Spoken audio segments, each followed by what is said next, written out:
Hello दोस्तों, स्वागत है आपका अपने YouTube channel popular study point में। जैसे कि हम सभी जान रहे हैं कि अब 2022 का जो एग्जामिनेशन है मैट्रिकुलेशन का, वो काफ़ी नज़दीक आ चुका है।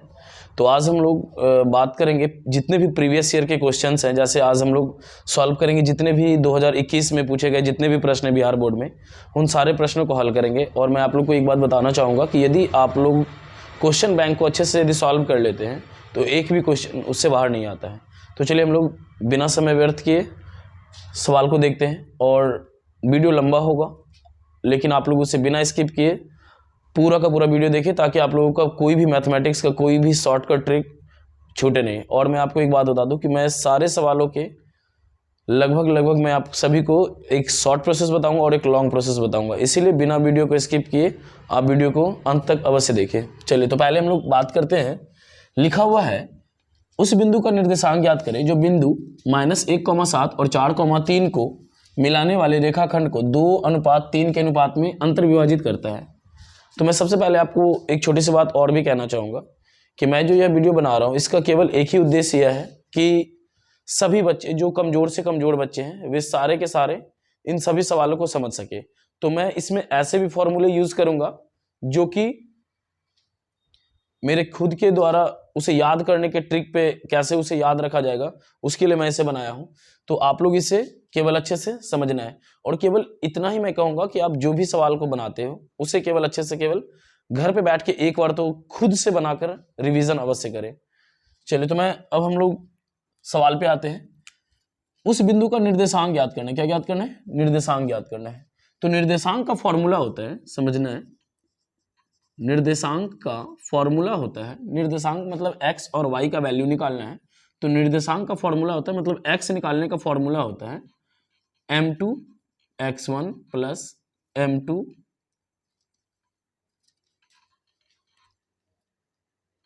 m1 x2 plus m2 x1। Base में हमेशा m1 प्लस m2 होता है। अब इसको याद कैसे रखेंगे? नॉर्मल तरीका है, जब यहाँ पे हम लोग m1 लेंगे तो यहाँ x2 हो जाएगा हमेशा, ऑलवेज। ये 1 होगा तो ये 2 होगा, ये 2 होगा तो ये 1 होगा। कभी भी यदि आप उल्टा भी लिख देते हो, यदि आप गलती से यहाँ पे m2 लिख देते हो तो यहाँ x1 हो जाएगा, और यदि आप यहाँ पे m1 लिख देते हो तो यहाँ पे x2 हो जाएगा। मतलब हमेशा ये यदि 1 होगा ये तो ये 2 होगा, और यदि ये 2 होगा तो ये 1 होगा।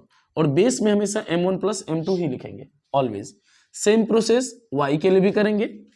y इक्वल टू जब m2 लिखेंगे तो y 1 लिखेंगे, और जब m1 लिखेंगे तो यहाँ y 2 लिखेंगे। बेस में क्या लिखेंगे? m1 plus m2। अब हम लोग बात करेंगे कि ये m1 क्या होता है, m2 क्या होता है, x1 कैसे निकालेंगे, x2 कैसे निकालेंगे। तो इसका एकदम सिंपल है, ये सारे के सारे हमारे सवाल में ही दिए जाते हैं। ये जो आपको दो बिंदु दिख रहे हैं, ये दो बिंदु को हम लोग मान लेते हैं a। पहले बिंदु को हम लोग a मान लेते हैं तो -1,7, और दूसरे बिंदु को हम लोग b मान लेते हैं 4,-3। ठीक है, हमेशा याद रखना है कि जो पहला होता है वो x होता है और जो बाद वाला होता है वो y होता है। किसी भी बिंदु में जब हम लोग लिखेंगे तो पहला x होगा और दूसरा y होगा, हमेशा पहला x दूसरा y। ऐसा कभी नहीं होगा कि ये दो हो जाए, ये y हो जाएगा और ये x होगा। ये हमेशा x होगा और ये हमेशा y होगा। तो ये 1 है और ये 1 है, ये 2 है और ये 2 है। ठीक है, अब m1 m2 की बारी आती है। तो जो हम लोग ये रेशियो में देखते हैं ना, हमेशा याद रखना है कि जो अनुपात में होगा वही m1 और m2 होगा। जो अनुपात में होगा वही m1 और m2 होगा। मतलब 2:3, ये m1 होगा और ये m2 होगा। ठीक है, हमेशा याद रखना है कि जो भी सवाल अनुपात में होगा वही m1 और m2 कहलाता है। तो चलिए अब हम लोग सभी समझ गए कि x1 क्या है, y1 क्या है, x2 क्या है, y2 क्या है, m1 क्या है, m2 क्या है। अब फॉर्मूले पे बैठाएंगे। देखिए, इसमें अक्सर बच्चे केवल प्लस माइनस में ही गलती करते हैं। यदि आपका प्लस माइनस पे कमांड है तो आप किसी भी सिचुएशन में आप मैथमेटिक्स को गलत नहीं बनाएंगे। तो यहाँ पे देखिए लिखा हुआ है m1 का वैल्यू क्या है? 2, तो आप यहाँ पे लिखिए 2। इन दोनों के बीच कुछ भी नहीं, तो ये हमेशा मल्टीप्लाई रहता है। क्या रहता है? मल्टीप्लाई।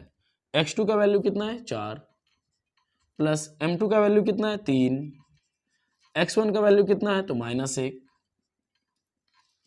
बटे में m1 का वैल्यू 2 प्लस 3। देखिए, यदि आप चाहते हो कि आपका प्लस माइनस गलत नहीं हो तो जब कभी भी माइनस का टर्म आए तो आप उससे छोटी ब्रैकेट में लिख लीजिए।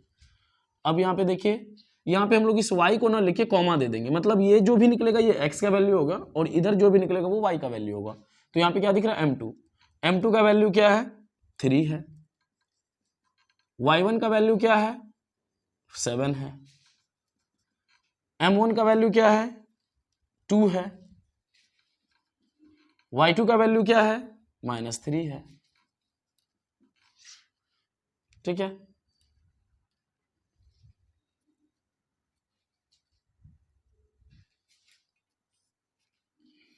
अब यहां पे m1 प्लस m2, m1 का वैल्यू क्या है 2 है और प्लस 3 है। ठीक है, इसे भी हम लोग ब्रैकेट में डाल देंगे, तो 4 गुना 2 कितना हो जाएगा 8, ये प्लस और माइनस, प्लस माइनस क्या होता है माइनस, 3 गुना 1 3 और 3 और 2 कितना हो गया 5 हो गया, 7 गुना 3 21 प्लस माइनस माइनस और 3 गुना 2 6, 3 और 2 5 हो गया, 8 में से 3 घट जाएगा 5 बटे 5 कॉमा 21 में से 6 घट जाएगा 15 और बटे 5, 5 से कितने बार में एक बार में, 5 से कितने बार में 3 बार में, मतलब इधर आपका आ गया 1 और इधर आपका 3, यही आपका क्या हो गया आंसर हो गया।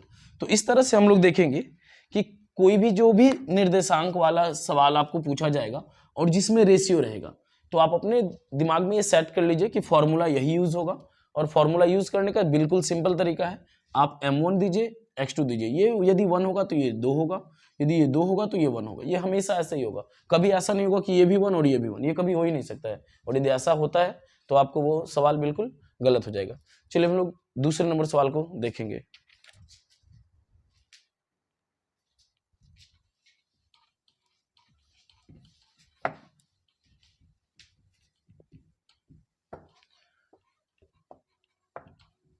बस आप लोगों से रिक्वेस्ट है कि आप लोग सभी प्रश्नों को एक बार अवश्य घर पर हल करें। दूसरा नंबर सवाल है, किसी बेलन का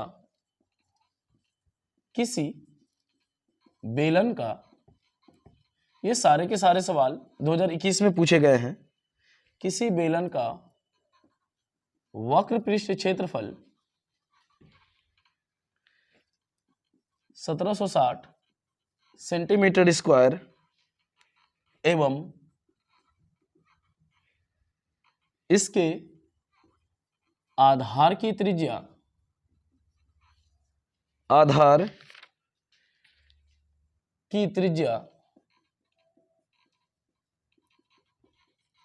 14 सेंटीमीटर है, तो ऊंचाई ज्ञात करें। ऊंचाई ज्ञात करें। ठीक है, यही सवाल है। तो अब हम लोग देखेंगे इस सवाल में सबसे पहले जो दिया गया है, पहले हम लोग उस चीज को फोकस करेंगे ना। तो इस सवाल में दिया गया है किसी बेलन का वक्र पृष्ठ क्षेत्रफल 1760 सेंटीमीटर स्क्वायर है।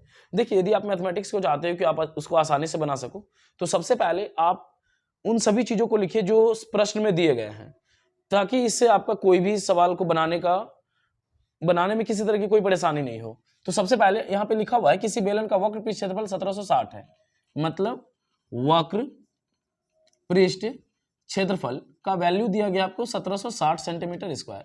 याद रखना है, क्षेत्रफल हमेशा स्क्वायर में होगा और आयतन हमेशा क्यूब में होगा।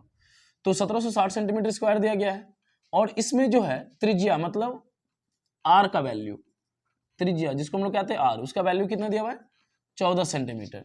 आपको निकालना है ऊंचाई। क्या निकालना है? ऊंचाई दैट मीन्स एच का वैल्यू आपको निकालना है। तो सबसे पहले हम लोग आते हैं अकॉर्डिंग टू क्वेश्चन, प्रश्न पे। बेलन का वक्र पृष्ठ क्षेत्रफल बराबर होता है formula pi r square h. अब देखिए इसको क्या करेंगे, यहां पे बेलन का जो वक्र पृष्ठ क्षेत्रफल है, ये यहां पे लिखा गया है 1760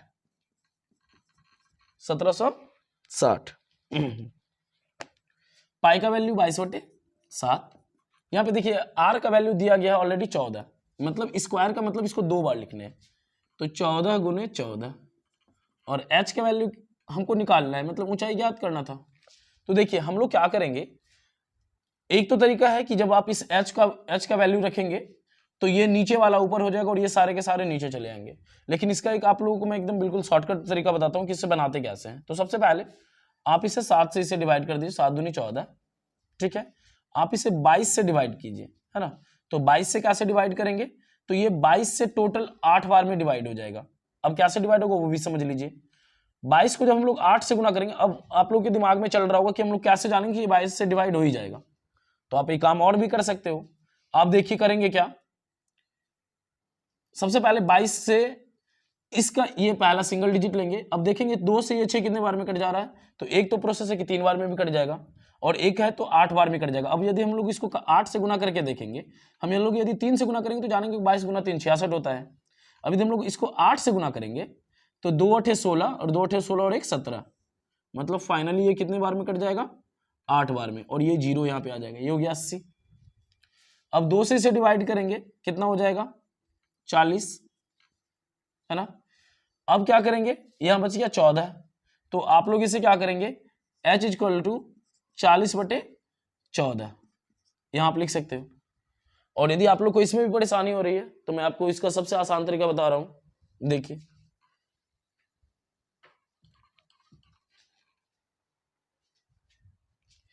बेलन का वक्र क्षेत्रफल का वैल्यू दिया गया 1760, पाई का वैल्यू 22/7, आर का स्क्वायर, दैट मीन्स जितना भी आर का वैल्यू दिया उसको 2 बार लिखेंगे, और यहाँ पे लिखा है एच का वैल्यू आपको ज्ञात करना था।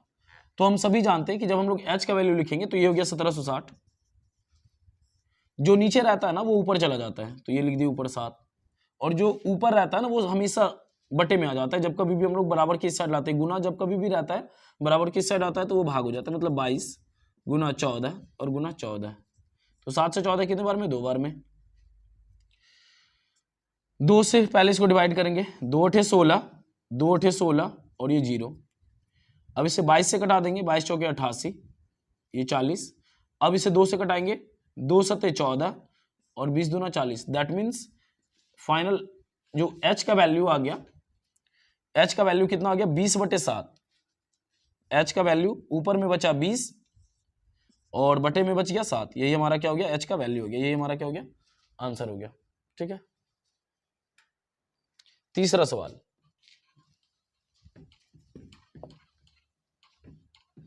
सभी प्रश्नों को अच्छे से समझिए, और यदि समझने में कहीं कोई परेशानी होती है तो आप उसे पॉज कीजिए। तीसरा सवाल है, यदि द्विघात बहुपद, यदि, ये तीसरा सवाल है, यदि द्विघात बहुपद 5x square minus 7x plus 1 7x plus 1 के शून्यक अल्फा तथा बीटा हो, अल्फा तथा बीटा हो, तो 1/अल्फा प्लस 1/बीटा इक्वल टू 8, इसका वैल्यू निकालना है। सबसे पहले हमेशा याद रखिए, इन सब के भी मैंने बहुत सारे वीडियोस अपने इस चैनल में अपलोड कर दिया है पहले भी, लेकिन आज हम लोग देखेंगे कि इसको कैसे हम लोग बिल्कुल आसान तरीके से सॉल्व करते हैं। तो सबसे पहले याद रखना है कि जब कभी भी आपको इस तरह के कोई भी वैल्यू निकालने के लिए कहे जाएंगे तो सबसे पहले आप देखिए ये किस फॉर्म में आपको दिख रहा है, भिन्न के जोड़ में दिख रहा है। किसके फॉर्म में दिख रहा है, भिन्न के जोड़ में। अल्फा और बीटा का मतलब होता है कि अल्फा प्लस बीटा को हम लोग कहते हैं मूलों का योग, और अल्फा इंटू बीटा को कहते हैं हम लोग मूलों का गुणनफल। चलिए पहले हम लोग देखते हैं इस सवाल को। तो ये है 5x स्क्वायर, सबसे पहले हम लोग को इसका वैल्यू निकालना है 1/अल्फा प्लस 1/बीटा, इसका हम लोग को वैल्यू निकालना है। जब हम लोग इसका भिन्न का जोड़ करेंगे ना तो ये अल्फा इंटू बीटा हो जाएगा, ये अल्फा इंटू बीटा हो जाएगा। जब बीटा को 1 से गुना करेंगे तो ये बीटा हो जाएगा, और अल्फा को 1 से गुना करेंगे तो अल्फा हो जाएगा। अब यह बात समझ लीजिए कि अभी मैंने जस्ट आपको बताया था कि अल्फा प्लस बीटा बराबर होता है मूलों का योग। अल्फा प्लस बीटा बराबर क्या होता है, मूलों का योग। मतलब समझिए कि अल्फा प्लस बीटा का फॉर्मूला होता है -b/a। अल्फा प्लस बीटा को हम लोग मूलों का योग भी कहते हैं, शून्यकों का योग भी कहते हैं, और अल्फा प्लस बीटा भी कहते हैं, जिसका फॉर्मूला होता है -b/a। अल्फा इंटू बीटा जिसको हम लोग कहते हैं मूलों का गुणनफल, शून्यकों का गुणनफल, जिसका फॉर्मूला होता है c/a, जिसका फॉर्मूला होता है c/a। तो अब यहाँ पे देखिए, यहाँ पे लिखा हुआ है बीटा प्लस अल्फा हो या अल्फा प्लस बीटा हो, मतलब 1 प्लस 2 लिखा हो या 2 प्लस 1 लिखा हो, बात क्या है, इक्वल है। तो आप इसे अल्फा प्लस बीटा पढ़िए या बीटा प्लस अल्फा पढ़िए, फॉर्मूला सेम होगा। तो इसका फॉर्मूला होगा minus b by a. Alpha into beta दिख रहा है, क्या दिख रहा है, अल्फा इंटू बीटा।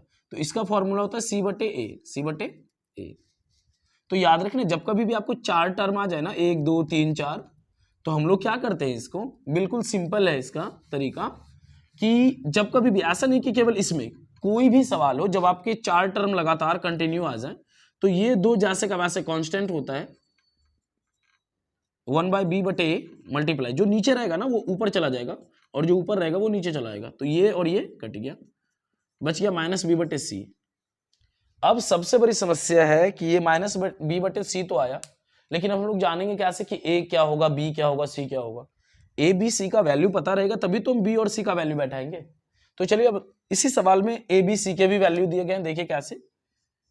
कोई भी सवाल द्विघात समीकरण के होंगे, कोई भी सवाल है ना, तो हमेशा याद रखना है कि स्क्वायर के सामने कुछ भी लिखा होगा, कुछ भी जो भी लिखा होगा वही हमेशा ए कहलाता है। यदि स्क्वायर नहीं दिया है तो ए का वैल्यू नहीं दिया है। एक्स के आगे वाले जो भी सवाल होते हैं वो बी कहलाते हैं, क्या कहलाते हैं, बी। और ये जो लास्ट में बच गया वो सी। एक्स स्क्वायर के सामने वाला हमेशा ए, एक्स के सामने वाला हमेशा बी, और जो संख्या होगा वो सी। हमेशा ऐसा नहीं कि केवल इस सवाल में, आप कोई भी सवाल को हल करेंगे तो हमेशा यही बचता है कि एक्स स्क्वायर के सामने वाला हमेशा ए, एक्स के सामने वाला हमेशा बी, और लास्ट में जो बच गया वो सी। तो हमको इसी का वैल्यू निकालना था। तो देखिए ये माइनस है, माइनस लिख देंगे। यहाँ क्या दिख रहा है, बी। बी का वैल्यू ऑलरेडी क्या चीज है, -7 है, तो माइनस माइनस प्लस 7। यहाँ क्या दिख रहा है, सी। सी का वैल्यू क्या है, 1। तो ये हमारा क्या हो गया, आंसर हो गया। आप इसको 7/1 लिखिए या 7 लिखिए, बात क्या है, इक्वल है। चौथा नंबर सवाल, वीडियो को अंत तक देखिए। आप सभी को सारे के सारे जितने भी प्रश्न पूछे गए हैं उन सभी को बताया जाएगा।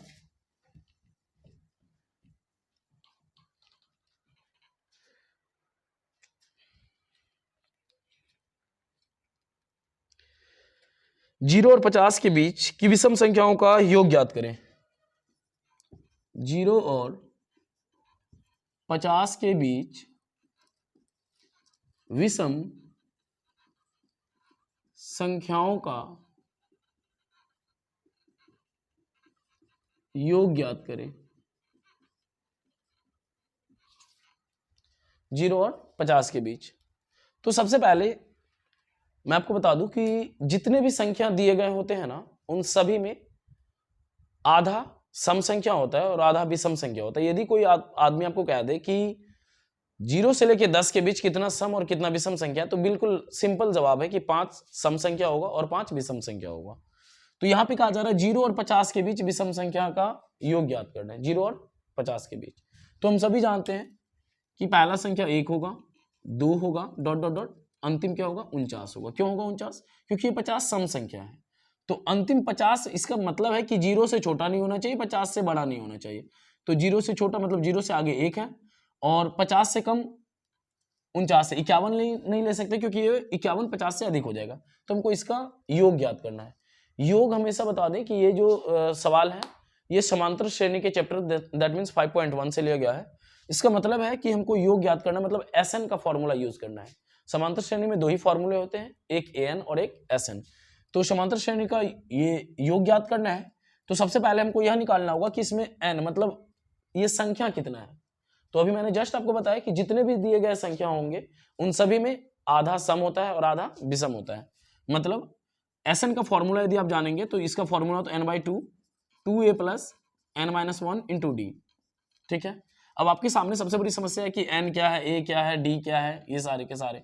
तो मैं आपको बता दूं कि दिए गए सवाल में सबसे पहले जो सामने में लिखा होता है, जो भी सामने में लिखा होगा, जो भी, वो a का वैल्यू होता है। a का वैल्यू हो गया 1। d का वैल्यू कैसे निकालते हैं, तो पीछे से आगे घटाते हैं। सॉरी, ये 1 के बाद 3 होगा, ये 2 तो सम संख्या था ना, 1 3 5 7 ऐसा ऐसा है ना, तो 3 है। तो d निकालते पीछे से आगे, तो 3 में से 1 घटा देंगे तो कितना हो गया, 2। दैट मीन्स जितने का डिफरेंस आप देख रहे हैं ना वही d कहलाता है, जिसको हम लोग सारवंतर कहते हैं। तो यहाँ देखिए 1 से 3 के बीच 2 का डिफरेंस है, 3 से 5 के बीच 2 का डिफरेंस है, 5 से 7 के बीच 2 का डिफरेंस है। और अब आ जाइए n का मान। तो टोटल संख्या कितना था 50, 50 का आधा कर दीजिए, कितना विषम संख्या होगा 25, तो ये रह गया 25। अब हम लोग फॉर्मूले पे बैठाएंगे, n का वैल्यू 25/2। आप लोग इस सवाल को अच्छे से देखिए, मैं आप लोगों को इसका शॉर्टकट ट्रिक भी बताऊंगा।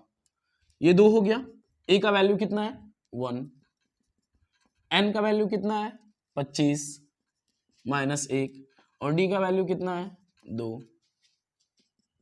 ये हो गया 25/2, 2 गुना 1 2 प्लस 25 में से घट गया 24 गुना 2, ये हो गया 25/2, ये हो गया 2 प्लस 24 गुना 2 48, 25/2 गुना 48 और 2 50, 2 से कट गया कितने बार में 25, दैट मीन्स इसका वैल्यू हो गया 625। मतलब यदि हम लोग 1 3 5 7 9 11 13 15 इस तरह से कर करके यदि 49 तक जोड़ेंगे तो टोटल जोड़ करके मेरा कितना आएगा 625। ये हमारा क्या हो जाएगा, आंसर हो जाएगा।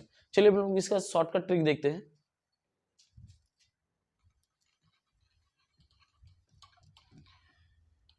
एक इसका फॉर्मूला होता है समांतर श्रेणी के योग का ही, Sn = n/2 a + l, है ना, ये फॉर्मूला होता है। तो अब इसमें एक समस्या हो गया कि l का वैल्यू कैसे निकालेंगे। तो जो अंतिम अंक होता है ना वही l का वैल्यू होता है, जो अंतिम अंक होता है वही क्या होता है l का वैल्यू होता है। तो n का वैल्यू तो आपको पता है कितना है 25 है, तो 25 लिख दीजिए, बटे में क्या 2, a का वैल्यू कितना है तो 1 है, आई l का वैल्यू, तो l का वैल्यू कितना था 49, तो आप यहाँ पे लिख दीजिए 49। ये 25/2 गुना 49 और ये कितना हो गया 50, 2 से कितने बार में 25, 25 गुना 25 625, ये आपका क्या हो गया आंसर हो गया। ठीक है, तो इस तरह से आप इसे शॉर्टकट में भी बना सकते हैं। ठीक है, अब अगला सवाल हम लोग देखेंगे।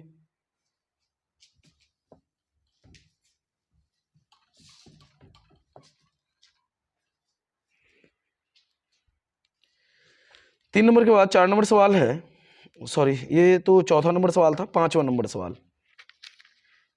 एक बक्से में, 5वां नंबर सवाल है, एक बक्से में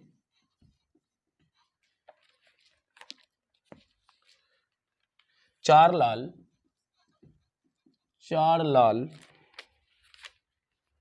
एवं 6 काली गेंद है, एवं 6 काली गेंद है, एवं 6 काली गेंद है। बक्से में से एक गेंद यादृच्छा निकाला जाता है, बक्से में से एक गेंद यादृच्छा निकाला जाता है, निकाला जाता है, तो इसके काले गेंद होने की प्रायिकता क्या होगी। तो इसके काले गेंद होने की प्रायिकता क्या होगी।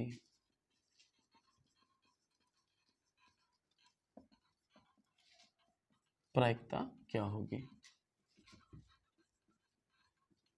देखिए ये प्रायिकता का चैप्टर का है और ये सबसे आसान है। देखिए इस सवाल को कैसे बनाते हैं मैं आपको एक बार फिर से बता दूं।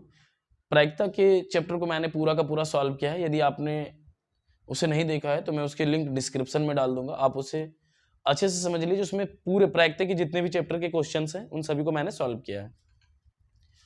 तो मैं इसके बारे में थोड़ा सा बता दूं कि प्रायिकता में करते क्या है कि इसका मूल चीज होता है क्या कि सबसे पहले हम टोटल निकालते हैं, दैट मीन्स कुल निकालते हैं। यदि बॉल के बारे में, गेंद के बारे में बात किया जा रहा है तो हम लोग निकालेंगे कुल गेंद। यदि मछली के बारे में कहा जा रहा है तो हम लोग निकालेंगे कुल मछली। अभी यहाँ पे बात किया जा रहा है गेंद के बारे में, है ना, तो हम लोग लिखेंगे कुल गेंदों की संख्या। क्या लिखेंगे, कुल गेंदों की संख्या। देखिए इसे निकालना काफी आसान है।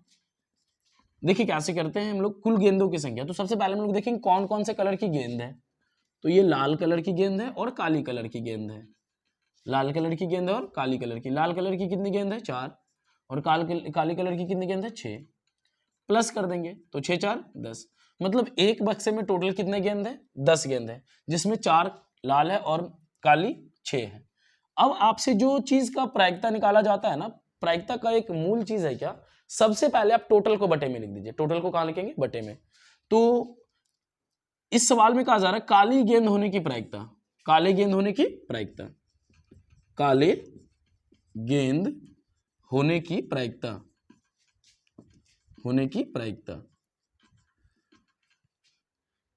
काले गेंद होने की प्रायिकता हमको निकालना है। तो सबसे पहले तो टोटल को हम लोग बटे में लिखेंगे। टोटल कितना था 10, काली गेंद निकालना है तो काली गेंद की संख्या कितनी है 6, बस ये इसका क्या हो गया आंसर हो गया।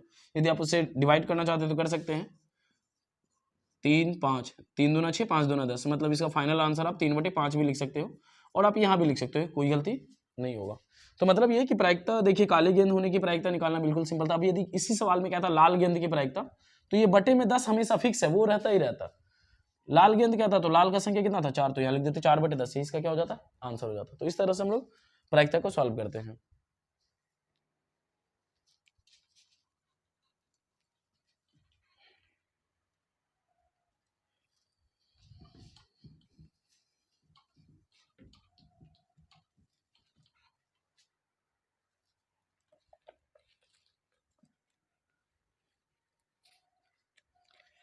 छठा नंबर सवाल है, किसी शंकु के आधार की त्रिज्या 7 सेंटीमीटर है।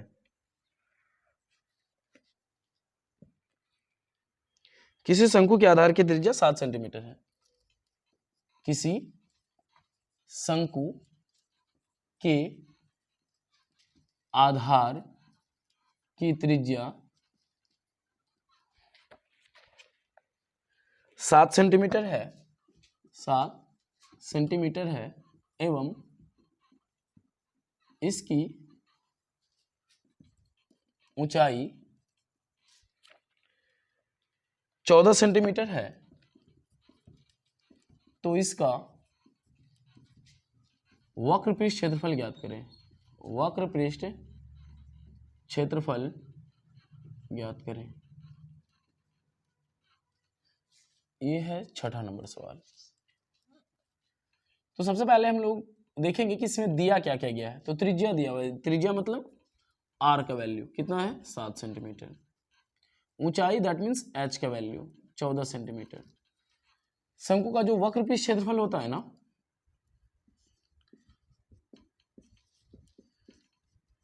शंकु का वक्र पृष्ठ क्षेत्रफल, इसका फॉर्मूला होता है पाई आर एल। तो पाई का वैल्यू 22/7 जानते हैं, आर का वैल्यू 7 जानते हैं, लेकिन एल का वैल्यू हम लोग नहीं जानते हैं। मतलब हमको निकालना होगा एल। क्या निकालना होगा एल। एल का फॉर्मूला होता है h² + r²। एच का वैल्यू कितना है 14 और आर का वैल्यू है 7। 14 का स्क्वायर 196 और 7 का स्क्वायर 49। इसको जोड़ेंगे, 9 7 16 के 6 हासिल 1, 5 9 5 14 के 4 हासिल 1, 1 और 1 2, 246। इसका हो जाएगा 15.2। ठीक है ना। एक बार फिर से जोड़ते हैं हम लोग, 9 6 15 के 5 हासिल 1, 9 4 13, 1 14 के 4 हासिल 1, 1 और 1 2। ठीक है। अब हम लोग इसके वैल्यू को पुट करेंगे। पाई का वैल्यू 22/7, आर का वैल्यू कितना हो जाएगा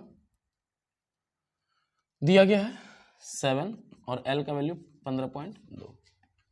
ये 7 और ये 7 कट जाएगा। आप इसको गुना कर लीजिए, 22 गुना 2 44 के 4 हासिल 4, 22 पंचे 110 और 4 114, बच गए 11, 22 से कम 22 और 11 33, एक अंक के बाद दशमलव दे दीजिए, ये सेंटीमीटर स्क्वायर हो गया। ये हमारा क्या हो गया आंसर हो गया।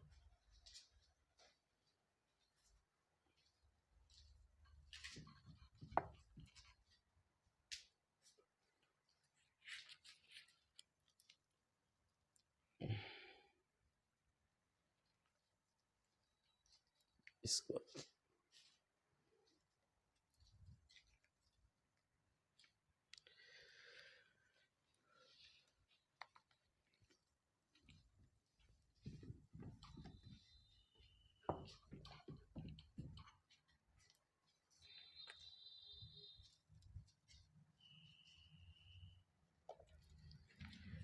7वां नंबर सवाल,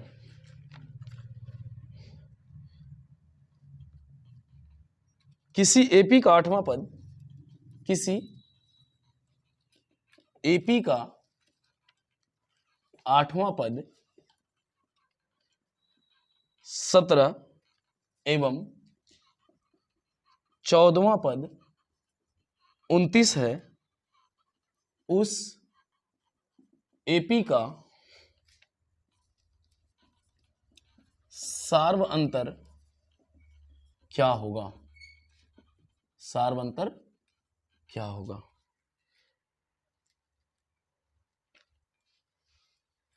चलिए ठीक है। सवाल में दिया गया है कि किसी एपी का 8वां पद 17 एवं 14वां पद 29 है, तो उस एपी का सार्वअंतर क्या होगा। तो ये सवाल एपी से लिया गया, जिसको हम लोग कहते हैं समांतर श्रेणी। इसमें पहले एक चीज समझ लीजिए कि यदि आपको कितना भी पद कहा जाए, यदि कहा जाए 9वां पद, तो आप केवल एक माइनस कर लेंगे, 9 में से घट जाएगा 8। मतलब यदि आपको कोई कहेगा कि 9वां पद, तो आपको बोलना है a+8d। कोई यदि कहता है आपको 17वां पद, तो आपको कहना a+6d, सॉरी 16d। यदि कोई कहता है 20वां पद, तो a+19d। तो उसी तरह इस सवाल में कहा जा रहा है कि एपी का 8वां पद 17 दिया है। कौन सा पद दिया है? 8वां पद कितना दिया है? 17 दिया है। 8वां पद मतलब क्या हो गया? a+7d का वैल्यू कितना दिया? 17। Equation first. फिर कहा जा रहा है कि 14वां पद 29 है। 14वां पद मतलब समझना है, 14वां पद कितना? 29 है। तो 14वां पद मतलब क्या क्या करेंगे? एक घटा देंगे, 14 में से घट जाएगा 13d बराबर कितना? 29। ये इक्वेशन क्या हो जाएगा? सेकंड हो जाएगा। जितना पद कहेगा उसमें एक घटा देंगे, उसके साथ डी लगा देंगे। 8वां पद था a+7d, 14वां पद था a+13d, और इसका वैल्यू दिया गया 17 और 29। ये सवाल में दिया गया, देखिए 17 और 29। अब आपको क्या करना है? समीकरण 1 तथा 2 से, समीकरण 1 तथा 2 से। समीकरण 1 है आपका a+7d बराबर 17, और दूसरा है a+13d बराबर 29। ठीक है। अब आप इसको समीकरण 1 और 2 से बना लीजिए। इसको चेंज कर देंगे चिन्ह, प्लस है माइनस, प्लस है माइनस, ये प्लस है माइनस, ये दोनों कट जाएगा। 17 में से सॉरी 13 में से 7 घट जाएगा, कितना हो जाएगा? 6d, और इसको माइनस कर लीजिए, ये हो जाएगा 9 8 17,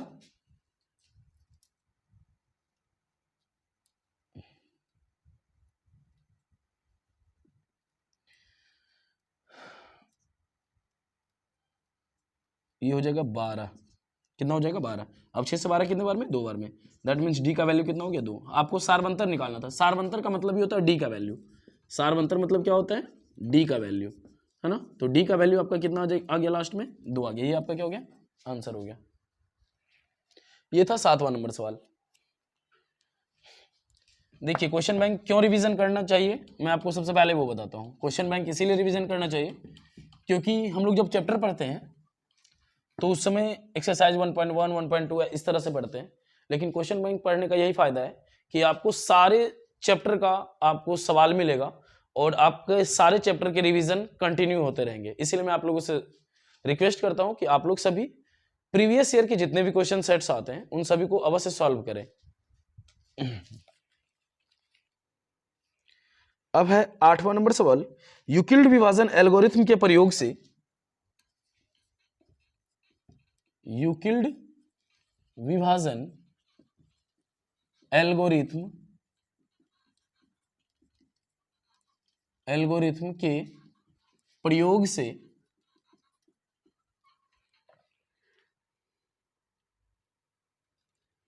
255 एवं 867 का 255 एवं 867 का मौसा निकाले, मौसा निकाले। तो देखिए मैं आज आप लोगों को यूक्लिड विभाजन एल्गोरिथम का काफी आसान तरीका बताने जा रहा हूं कि आखिर हम लोग इससे कैसे सॉल्व करेंगे। तो सबसे पहले जो भी सबसे छोटी संख्या होगी उससे हम लोग भाग देंगे 867 को, और क्या करेंगे इधर हम लोग लिख देंगे, है ना। चलिए समझते हैं हम लोग। सबसे पहले 867 का खंड कर रहे हैं तो हम लोग वो लिखेंगे। पहले हम लोग इसको सॉल्व करते हैं, 3 बार में देखते हैं। 5 गुना 3 15, 5 गुना 3 15 1 16, और 3 गुना 2 6 और 1 7। ठीक है। 867 को हम लोग कर रहे हैं तो यहाँ पे लिख देंगे 867 बराबर। अब घटाइए, 7 में से 5 घट गया 2, 6 6 0, और 8 में से 7 घट गया 1। तो अब क्या किए हम लोग 255 से भागा दिए, कितने बार में? 3 बार में, और शेष बच गया 102। हम लोगों ने वही लिखा, 255 से भाग दिए कितने बार में? 3 बार में, और शेष कितना बच गया? 102। अब 102 से हम लोग किसको भागा दे रहे हैं, 255 को, तो जिसको भागा देंगे ना उसी को हम लोग लिखते हैं। जैसे देखिए अभी 867 को भाग दे रहे थे तो 867 लिखे। अब हम लोग 255 को भाग देंगे, किससे भाग देंगे, 255 को किससे भागा देंगे, 102 से। चलिए पहले हम लोग देखते हैं, उसके बाद आगे सॉल्व करेंगे। तो 2 बार में, तो 2 गुना 2 4, ये 0, 2 एकम 2, सॉल्व करेंगे कितना हो जाएगा, 51। फिर से सेम प्रोसेस, 255 को भाग दिए थे, किससे भाग दिए थे, 102 से, तो हम लोग यहाँ लिख देंगे 102। कितने बार में भाग दिए, 2 बार में, तो यहाँ लिख दिए 2। शेष कितना आ गया, 51, तो यहाँ लिख दिए 51। सिंपल है। अब फिर हम लोग 51 से भागा दे रहे हैं किसको, 102 को, तो अब यहाँ पे लिखेंगे 102। ये प्रोसेस तब तक करना है जब तक ये कट नहीं जाए। तो 102 लिखेंगे यहाँ पे, कितने बार में, 2 बार में, पूरा पूरा क्या हो जाएगा, कट जाएगा। अब फिर से वही चीज, 102 को किससे हम लोग भागा देते, 51, कितने बार में, 2, कितना हो गया शेष, क्रॉस का मतलब 0। तो जितने टाइम में ये कट जाएगा यही इसका क्या हो जाता है, HCF हो जाता है। यही हो गया यूक्लिड विभाजन।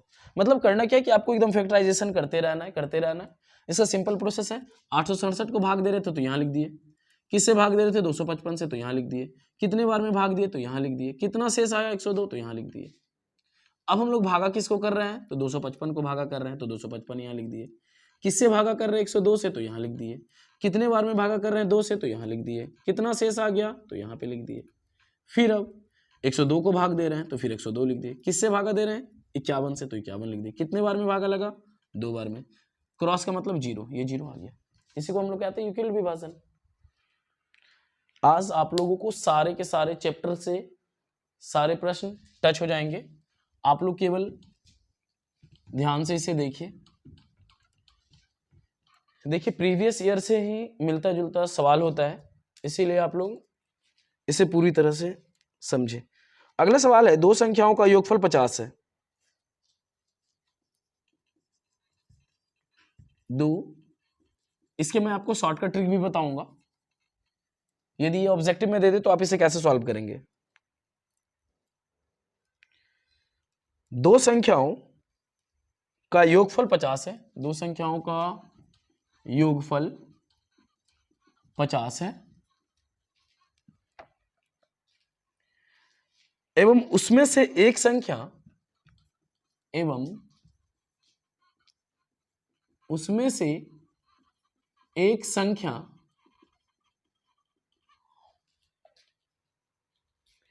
दूसरी की 7/3 गुनी है। दूसरी की 7/3 गुनी है।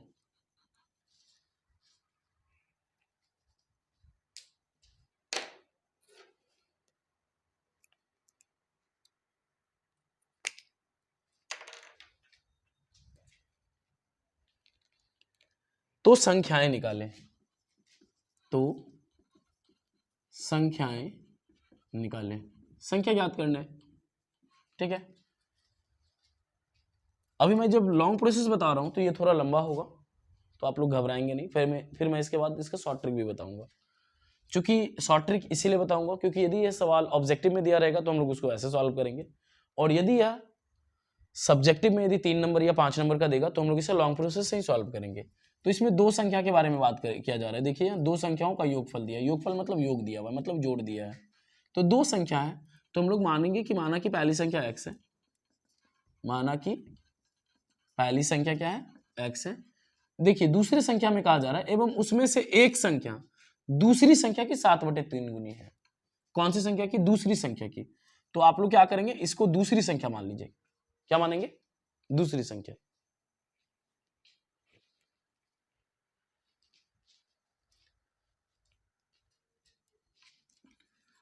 तो हम लोग इसको मान लेंगे दूसरी संख्या। देखिए इसमें जिससे रिलेटेड कहा जाएगा ना, हम लोग वही बात करेंगे। जैसे मान लीजिए, सपोज कीजिए कि कोई प्रश्न हो और आपको उसमें कहा जाएगा कि यदि राम के पास श्याम से 10 रुपए अधिक है, राम के पास श्याम से 10 रुपए अधिक है, मतलब यह है कि यदि श्याम के पास 20 रुपए होगा तो राम के पास 10 रुपए उससे अधिक होगा, 30 रुपए होगा।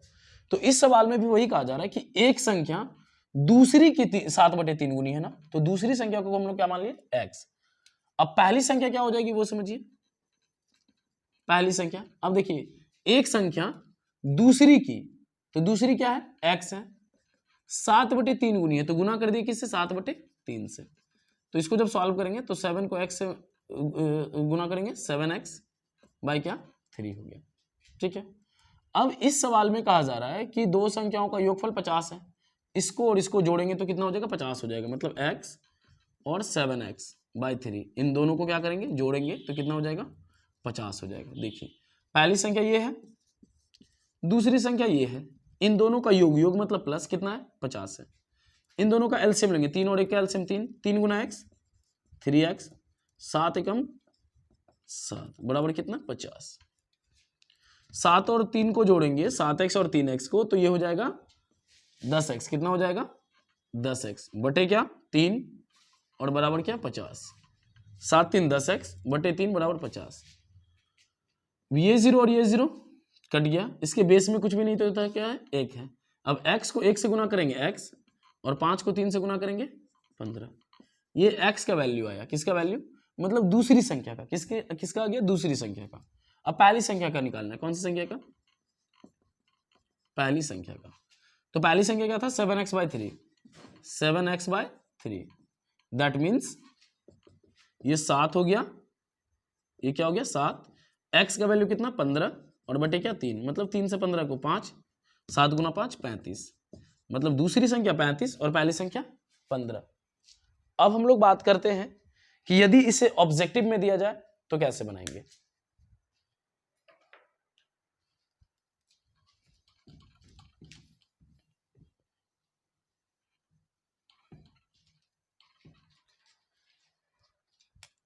मान लीजिए ऑप्शन में दिया हुआ रहेगा 20 30, दो संख्या तो दिया हुआ ही रहेगा, दूसरा 10 40, तीसरा 15 और 35 जो भी हम लोगों ने जस्ट चेक किया था, और डी नंबर में रहेगा 18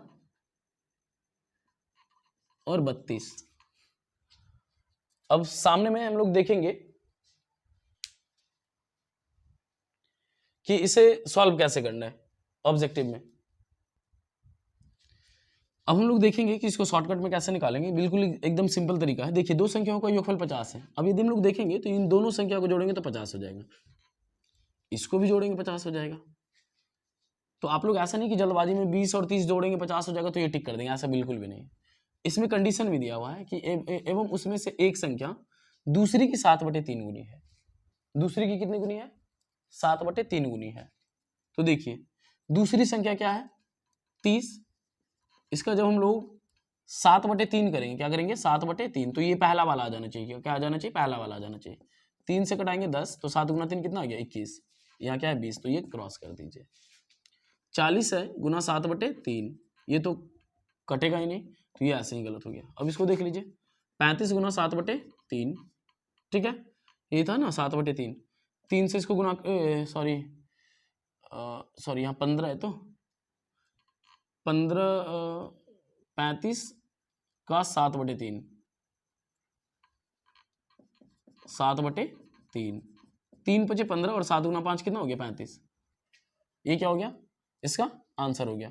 इन सब में हम लोग चेक कर लेंगे, 10 को जब हम लोग 7/3 से करेंगे तो ये क्या क्रॉस से गुना होगा क्या, ये ऐसे ही गलत हो गया। फिर ये भी देखिए जब 20 को हम लोग 7/3 से करेंगे तो ये भी क्रॉस नहीं होगा, तो कुल मिला के क्या होगा ये सारे के सारे, इसमें कहा गया था ना एक संख्या दूसरी की 7/3 गुनी है ना, तो एक संख्या जो पहली संख्या होगी वो दूसरी की 7/3 गुनी होनी है, जो पहली संख्या है वो दूसरी की कितनी गुनी होनी है 7/3, तो 20 गुना 7/3, तो ये तो क्रॉस, ये तो मल्टीप्लाई मतलब ये डिवाइड ही नहीं होगा, मतलब ये फॉल्स हो गया। ये देखिए पहली का 7/3 करेंगे, ये भी आपस में नहीं कटेगा, ये भी फॉल्स हो गया। जब इसका हम लोग 7/3 करेंगे तो 3 से 15 5 बार में 7 गुना 5 35 हो गया, ठीक है। तो इस तरह से हम लोग इसको शॉर्टकट में सॉल्व करेंगे।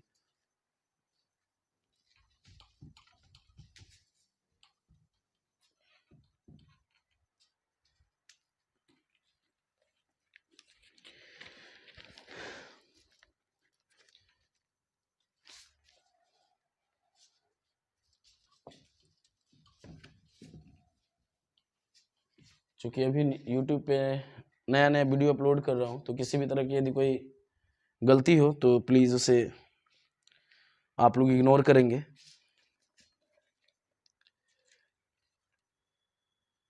उसके बाद है p के किस मान के लिए,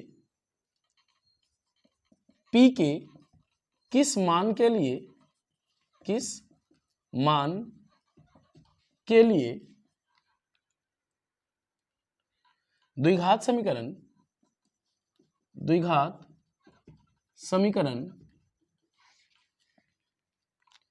3x² minus 5x plus p बराबर 0 के मूल समान होंगे, के मूल समान होंगे। देखिए इसको कैसे सॉल्व करेंगे। इसका सबसे सिंपल तरीका है कि जब कभी भी आपको किसी भी इस तरह की कोई भी द्विघात समीकरण के क्वेश्चंस दिए रहेंगे, उसमें k का मान, p का मान, a का मान, j का मान, a से लेके z तक में यदि कोई अलग संख्या दिख जाए, जैसे देखिए यहाँ भी x था, यहाँ भी x था और यहाँ पे यदि कोई संख्या रहता, तो इसे जनरल द्विघात समीकरण के फॉर्मूले पे हम लोग इसको सॉल्व कर लेते हैं। लेकिन यहाँ पे x है, x और यहाँ पे एक्स्ट्रा एक दूसरा अंक आ गया, वो है p, मतलब a से लेके z तक में कोई भी अंक आ जाएगा। कभी कभी क्या होता है एग्जामिनेशन में कि p के जगह आप पढ़े रहेंगे p और वहां पे दे देगा z, तो आप सोचेंगे कि वहां पे तो भाई p था और हम लोग यहाँ पे सवाल में आया है z। आपको इस तरह के कोई भी सवाल दिए हुए रहेंगे द्विघात समीकरण पे बेस्ड, मतलब द्विघात समीकरण पर आधारित, तो आप केवल इसी फॉर्मूले पे कोई भी प्रश्न को बना पाएंगे। एकदम सिंपल तरीका है, आप उसे d के मतलब विवेचक के फॉर्मूले पे निकालिए, b² माइनस 4ac। एकदम सिंपल आसान तरीका मैं आपको बता रहा हूं। किसी भी सवाल में द्विघात समीकरण में ऐसे यदि लिखे होंगे और यदि आपको a से लेकर z तक में कोई भी किसी का भी मान निकालने के लिए कहा जाए, k का मान, p का मान, इस तरह के कोई भी सवाल, तो आप उसको केवल इस पे बनाएंगे, आपको कोई परेशानी नहीं होगी। पहले की तरह ABC कैसे खोजेंगे, तो x² के सामने जो भी है वो क्या है, a है, तो a का मान 3, x के आगे जो भी है वो b है, चिन्ह को कभी नहीं छोड़ना है, तो वो हो गया b, और जो लास्ट में बची है वो हो गया c। फॉर्मूला पे बैठाएंगे, b का वैल्यू -5 तो -5 का होल स्क्वायर माइनस 4, a का वैल्यू 3 है तो 3 लिखेंगे, c का वैल्यू p है तो p लिखेंगे, बराबर कुछ नहीं तो 0। 5 का स्क्वायर 25 माइनस 4 गुना 3 12p बराबर 0।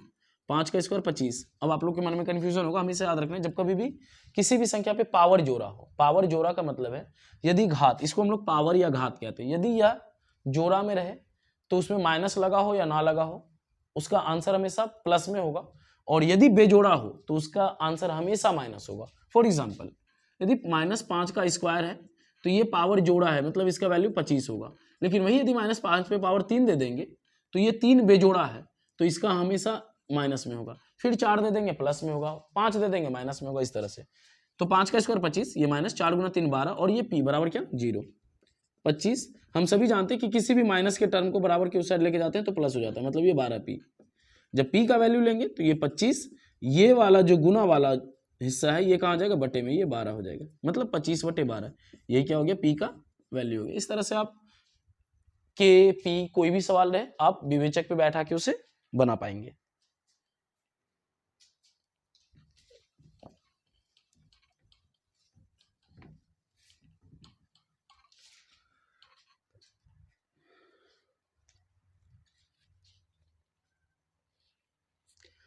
अगला सवाल है, समांतर श्रेणी, समांतर श्रेणी 21 42 63 84 ... का कौन सा पद 420 है, 420 है। देखिए जब कभी भी आपसे कोई भी सवाल में कौन सा पद पूछा जाए, कौन सा पद मतलब आप समझिए कि आपको n का वैल्यू निकालना है। कुछ कुछ चीज है जिसको आप अपने दिमाग में फिक्स करके रखिए कि यदि आपके सवाल पूछे जाएंगे कि कौन सा पद, पद का मतलब ही होता है n का वैल्यू, मतलब आपको निकालना है कि टोटल मतलब n का वैल्यू कितना होगा जब कभी भी आपको पद का मान पूछा जाए। तो चलिए सबसे पहले हम लोग देखते हैं। देखिए लगभग समांतर श्रेणी के 90% सवाल an के फॉर्मूले पे ही सॉल्व होते हैं, इस बात को हमेशा याद रखना है। an बराबर होता है a + n-1 × d, तो लगभग 90% सवाल जो हैं वो इसी फॉर्मूले पे बेस्ड है, और जो 10% सवाल हैं वो समांतर श्रेणी के योग पे बनते हैं। तो जब कभी भी आपसे पूछा जाए कि का कौन सा पद जब पूछा जाए मतलब n का वैल्यू निकालना है।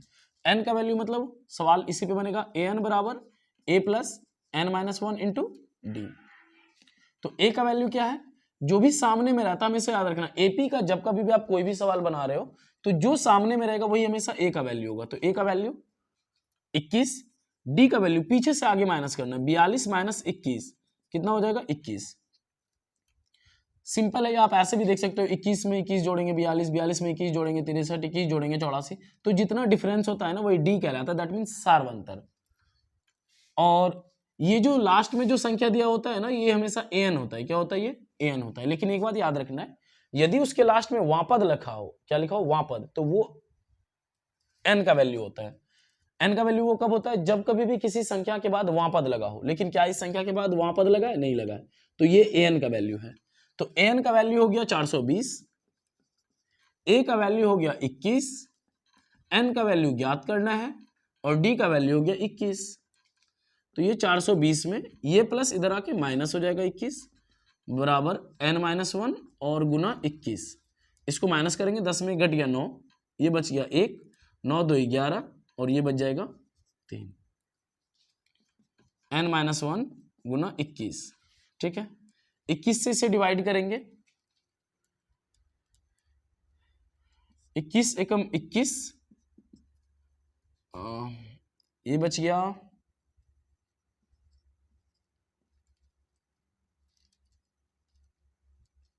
28 और ये 9,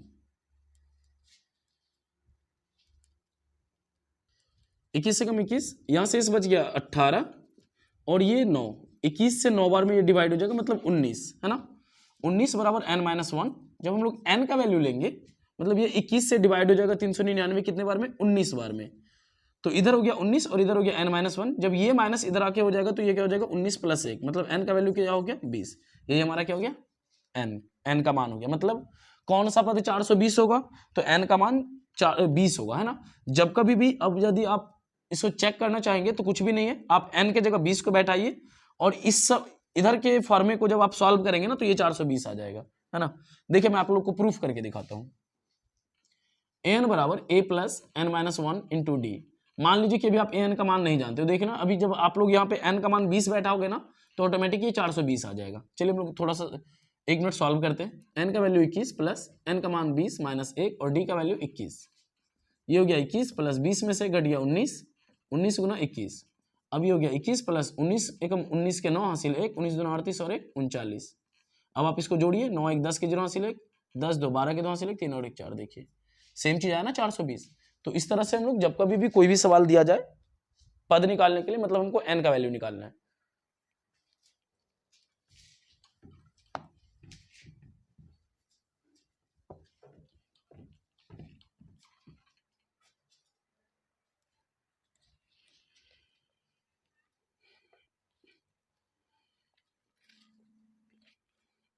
अगला सवाल है, यदि x बराबर a sine theta plus b cos theta और y बराबर a cos theta minus b sine theta, तो सिद्ध करे कि x square plus y square बराबर a square plus b square. ये आपको सिद्ध करके दिखाना है। ठीक है, मतलब यह है कि आपके सवाल में यह दिया गया है कि यदि x का वैल्यू इतना है, y का वैल्यू इतना है, तो आपको साबित करना है कि x square plus y square बराबर a square plus b square होता है या नहीं। तो चलिए हम लोग सॉल्व करते हैं। जैसे कि आपके सवाल में यहाँ पे कंडीशन लगा दिया गया है कि x square plus y square बराबर a square plus b square, मतलब फ्रॉम LHS लेंगे, LHS मतलब x square plus y square. इसको सॉल्व करके हमको ये दिखाना है कि इतना होता है या नहीं। तो सबसे पहले x का वैल्यू क्या है, a sine theta plus b cos theta, इसका हम लोग क्या करेंगे होल स्क्वायर करेंगे, प्लस y का वैल्यू क्या है, तो a cos theta plus minus b sine theta का होल स्क्वायर। अब हम लोग को क्या करना है, इस पूरे को ए मानेंगे और इस पूरे को बी मानेंगे, मतलब ए प्लस बी का होल स्क्वायर, फिर इस पूरे को ए मानेंगे और इस पूरे को बी मानेंगे, ए माइनस बी का होल स्क्वायर। इसको हम लोग को ऐसे सॉल्व करना है। तो हम सभी जानते हैं कि ए प्लस बी का जो होल स्क्वायर है ये होता है a square plus b square plus 2ab, और ए माइनस बी का जो होल स्क्वायर है इसका फॉर्मूला होता है a square plus b square minus 2ab। ठीक है, और यदि आप ये नहीं भी जानते हैं तो भी आज आप लोग इससे आसान तरीके से समझिए कि यदि आपको फॉर्मूला याद नहीं रहे तो कैसे बनाएंगे। लेकिन सबसे पहले एक बात मैं बता दूं कि इसमें दो चीज दिए गए हैं ना, इसमें ए भी और साइन भी, मतलब जब कभी भी हम लोग स्क्वायर करेंगे ना तो ए का भी स्क्वायर करेंगे और साइन का भी स्क्वायर करेंगे। जब कभी ऐसा सिचुएशन आएगा तो हम लोग को क्या करना होगा, दोनों का स्क्वायर करना होगा, इसका भी स्क्वायर करना होगा और इसका भी, फिर इसका भी स्क्वायर करना होगा और इसका भी। अब चलिए हम लोग सॉल्व करते हैं। ए, इस पूरे को ए माना गया और इस पूरे को बी, ए प्लस बी का होल स्क्वायर पे, तो a square plus b square plus 2, इस पूरे को लिखेंगे ए साइन थीटा और प्लस बी कॉस थीटा। ठीक है, यहां से यहां तक जो हम लोगों ने सॉल्व किया केवल इसका था। अब इस प्लस को इंडिकेट करने के लिए हम लोग एक बड़ा सा प्लस दे देते हैं ताकि हम लोग समझ में आएगा कि इस बड़े से प्लस के पहले इसका वैल्यू था और इस बड़े से प्लस के बाद इसका वैल्यू हो जाएगा, है ना। तो फिर से a माइनस बी का whole square, a square plus b square minus 2a और b। ठीक है, अब सबसे पहले इसमें हम लोग एक चीज को सॉल्व देखेंगे कि ये और ये दोनों सेम सेम मैच कर रहा है। देखिए कैसे मैच कर रहा है, आप लोग कैसे मैच करेंगे वो देखिए। आप लोग ऐसा नहीं सोचेंगे कि इसमें यहाँ पे a साइन के साथ है, यहाँ b साइन के साथ, ऐसा नहीं। जब हम इसको मल्टीप्लाई करेंगे ना, सॉरी यहाँ पे प्लस हो गया, यहाँ पे इनटू होगा, जब इन दोनों को हम लोग सॉल्व करेंगे ना तो ये 2ab साइन थीटा और कॉस थीटा। चलिए एक लाइन और हम लोग पहले बढ़ा लेते हैं तो आप लोग को समझने में कोई परेशानी नहीं होगा।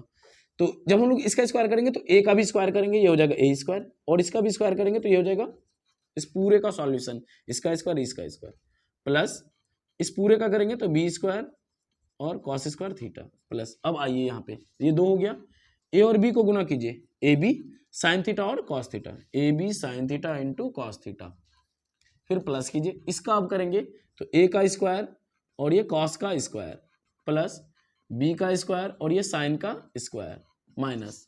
अब यहाँ पे सेम 2 a और b को गुना करेंगे, ए बी कॉस थीटा और साइन थीटा, कॉस थीटा और साइन थीटा।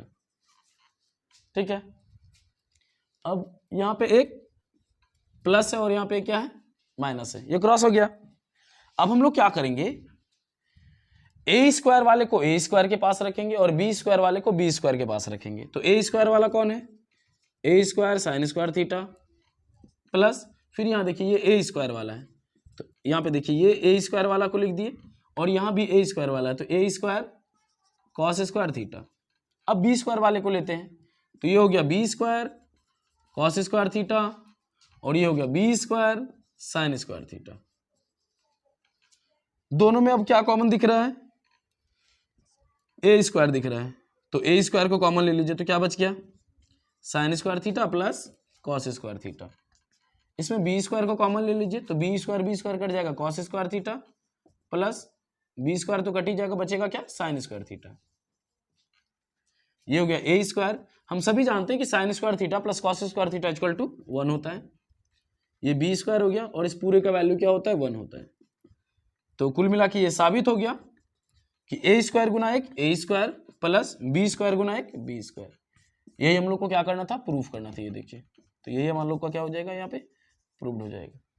चलिए हम लोग इसके बाद वाला सवाल देखते हैं। देखिए यदि आप लोग को इसको समझने में कहीं परेशानी होती है तो आप लोग उसे पॉज करके या प्रीवियस करके अवश्य देखिए ताकि आप लोग को किसी तरह की कोई परेशानी नहीं हो। चलिए और हम लोग सॉल्व करते हैं। माध्य निकालने के लिए, माध्य बहुत ही इंपॉर्टेंट है, माध्य माध्यिका और बहुलक। इससे प्रत्येक वर्ष एक न एक प्रश्न आना ही आना है और वो बिल्कुल तय है कि वो आते ही आते हैं। तो हम लोग अभी देखेंगे इस सारे के सारे सवाल को कि इसमें कैसे हम लोग माध्य निकालते हैं। तो यहाँ पे वर्ग अंतराल दिया गया है, वर्ग अंतराल और एक बारंबारता, ये दो चीज दिया रहता है। और अब मैं आप लोग को इसमें एक और चीज क्लियर कर दूंगा, 0 से 10, 10 से 20, 20 से 30, 30 से 40 और 40 से 50, 20, 24, 40, 36 और 20 हमको निकालने हैं माध्य। क्या निकालने हैं? माध्य। तो चलिए सबसे पहले हम लोग एक बार माध्य का फॉर्मूला देख लेते हैं। माध्य का फॉर्मूला होता है सिग्मा fx/n। सबसे पहले मैं आप लोग को बता दूं, माध्य का बहुलक निकालने से पहले कि सबसे ज्यादा लोग इसमें कंफ्यूज हो जाते हैं कि फॉर्मूला क्या है। तो हमेशा याद रखना है, माध्य में 3 चीज निकालना होता है, माध्यक में 2 चीज निकालना होता है और बहुलक में किसी चीज को निकालने की कोई आवश्यकता नहीं होती है। तो मैंने ऑलरेडी माध्य का बहुलक का भी चैप्टर बनाया है, लेकिन मैं आप लोग को इसमें बताऊंगा कि कैसे आप बिना किसी कंफ्यूजन के माध्य का बहुलक को समझ पाएंगे। ठीक है, तो सबसे पहले आप लोग देखिए यहाँ पे लिखा हुआ है सिग्मा fx और n, मतलब fx का वैल्यू आपको निकालना पड़ेगा। तो बारंबारता को जनरली हम लोग f से सूचित करते हैं। किससे सूचित करते हैं? f से। तो ये x किसको सूचित करते हैं? तो x सूचित करते हैं मिलान चिन्ह। कौन सा चिन्ह? मिलान चिन्ह। तो अब ये मिलान चिन्ह क्या होता है? तो मिलान चिन्ह को निकालने का सबसे आसान तरीका मैं आज आपको बता रहा हूं, इन सामने वाले को जोड़िए, जो भी सामने में लिखा होगा। जरूरी नहीं कि वहां पे 0 और 10 ही होगा, 120 140 जो भी रहेगा, आप हमेशा उन दोनों को जोड़िए जो भी रहेगा। तो 0 और 10 को हम लोग जानते हैं, जोड़ेंगे तो 10 होगा। तो जितना भी जोड़ के होगा ना, उसमें केवल 2 से भाग देना, हमेशा 2 से ही भाग देना, और किसी संख्या से भाग नहीं देना है। चाहे आप कोई भी माध्य का बहुलक बनाओ, जब कभी भी आपको मिलान चिन्ह निकालने की आवश्यकता हो, सामने वाले को जोड़िए और हमेशा 2 से भाग दीजिए। तो 0 और 10 को जोड़ेंगे 10 होगा, 10 को 2 से भाग देंगे 5 हो जाएगा। अब हम लोग देखेंगे कि इन दोनों के बीच अंतर कितना है। चलिए इससे पता नहीं चल रहा, इससे देखिए 10 और 20 के बीच कितना का अंतर है? 10 का अंतर है। तो इसमें केवल 10 10 जोड़ लेंगे, 5 में 10 जोड़ेंगे 15, 15 में 10 जोड़ेंगे 25, 10 जोड़ेंगे 35 और 10 जोड़ेंगे 45। अब ये fx हो गया, लेकिन ये fx से मतलब इन दोनों को मल्टीप्लाई करना है, दैट मीन्स fx। इन दोनों को गुना करेंगे, 20 गुना 5 100। अब इसको गुना कीजिए, 15 गुना 4 15 चौके 60, 15 दूना 30 और 6 36, 25 गुना 4 100 और ऑलरेडी एक 0 इसमें दिया गया है। अब हम लोग करेंगे 36 गुना 35, 36 गुना 35। तो देखिए आप एक छोटा सा ट्रिक भी आप लोग को मैं बता दूं, 36 गुना 35 कैसे करेंगे। यदि मान लीजिए 36 गुना 35 है, तो सबसे पहले फर्स्ट स्टेप इस दोनों को मल्टीप्लाई करते हैं, इस दोनों को ऐसे। तो 6 गुना 5 30, 3 रिमाइंडर है। अब इसे क्रॉस गुना करेंगे, 5 गुना 3 15 और 6 गुना 3 18 और रिमाइंडर कितना था 3। इन सभी को जोड़ लीजिए, 8 5 13 3 16 के 6 हासिल 1 1 1 2 और 1 3, 36 36 का क्या 6। ठीक है, अब सेम इन दोनों को मल्टीप्लाई कीजिए, 3 गुना 3 9 और 3 बचा हुआ था, 9 3 12, ये हो गया 1260। अब इन दोनों को 45 दूना 90, दैट मीन्स 900। ठीक है, इसे मैं थोड़ी देर के लिए मिटा रहा हूं। अब इन सभी को आप जोड़ लीजिए, तो ये हो जाएगा सिग्मा एफ एक्स का वैल्यू 0 0 0, 6 6 12 के 2, 10 2 12 3 15 1 16 के 6, 2 और 1 3। मतलब यह है कि sigma f x by n, तो सिग्मा एफ एक्स का वैल्यू आया 3620, 3620। अब ये बात करते हैं एन। बारंबारता के योग को एन कहा जाता है। किसके योग को? किसी के योग को भी आप एन नहीं कह सकते हो, केवल बारंबारता के योग को ही हम लोग एन कहते हैं, बारंबारता के योग को। तो अब एन को आप जोड़ लीजिए, 4 6 4 10 के 0 हासिल 1 3 3 6 4 10 2 12 2 14, एन का वैल्यू हो गया 140। ये 0 0 कट गया। अब आप इसे डिवाइड कीजिए, 14 दूनी 28, तो कितना शेष बचेगा? 28 2 30 और 6 36, मतलब 8 82, 14 पंचे 70, तो कितना बच गया? 12। दशमलव देने का मतलब हुआ कि ये जो शेष हमारा 12 बचा, इस दशमलव का मतलब हो गया कि इस पे एक 0 आ गया। ठीक है, अब आप डिवाइड कीजिए इसे 8 बार में। कितने बार में? 8 बार में होता है ना। तो हमारा फाइनल आंसर आ गया 25.8। यदि आप ऐसा नहीं जानते हो तो आप कहीं साइड में भी ले जा सकते हो। ये 0 कट गया, आप 14 से डिवाइड कर लो 362 को। 14 दूनी 28, ये बच गया 8, ये 82। ठीक है, 14 पंचे 70, ये बच गया 2, 12। इस दशमलव को जैसे ही देंगे 0। अब देखिए 14 ठीक कितना होता है? 112, है ना। तो बस एक ही अंक तक हम लोग लेते हैं, तो ये आंसर हो गया 25.8। ठीक है, इस तरह से हम लोग क्या करेंगे, माध्य निकाल लेंगे। मैं एक्सरसाइज 2021 मैंने फिर से मैं एक और वीडियोस बनाऊंगा, क्योंकि इस चैप्टर में बहुत सारे सवाल दिए गए हैं। बहुत सारे सवाल को सॉल्व कर पाना एक ही वीडियोस में काफ़ी मुश्किल है। तो मैं आप लोगों के लिए एक और नया वीडियो बनाऊंगा जिसका थंबनेल पार्ट 1 और पार्ट 2 रहेगा। इसका मैं पार्ट 1 में बना दूंगा, और जो मैं दूसरा वीडियोस बनाऊंगा उसे पार्ट 2 में मैं बनाऊंगा। और आप लोगों से रिक्वेस्ट है कि चूँकि अभी मैं कुछ ही दिन से वीडियोस बना रहा हूँ, अपलोड कर रहा हूँ, तो मेरा भी नया एक्सपीरियंस है। तो इसीलिए यदि किसी तरह की कोई यदि गलती होती हो तो उसे इग्नोर करेंगे, और आशा करेंगे कि आप लोगों को यह वीडियो अवश्य समझ में आया होगा। और यदि समझ में आया हो तो प्लीज़ लाइक कीजिए, ताकि मुझे आप लोगों का सपोर्ट मिले और मुझे ऐसा लगे कि आप लोगों को यह वीडियो काफ़ी पसंद आ रहा हो, तो मैं और भी आप लोगों के लिए इसी तरह की वीडियोस लगातार बनाता रहूं। और यदि आप मेरे चैनल पर नए हैं तो प्लीज़ मुझे सपोर्ट कीजिए, लाइक कीजिए, सब्सक्राइब कीजिए और अपने दोस्तों में शेयर कीजिए, ताकि आप लोगों की पढ़ाई के साथ साथ आप लोगों के फ्रेंड्स की भी पढ़ाई अच्छे से हो सके। धन्यवाद। जय हिंद।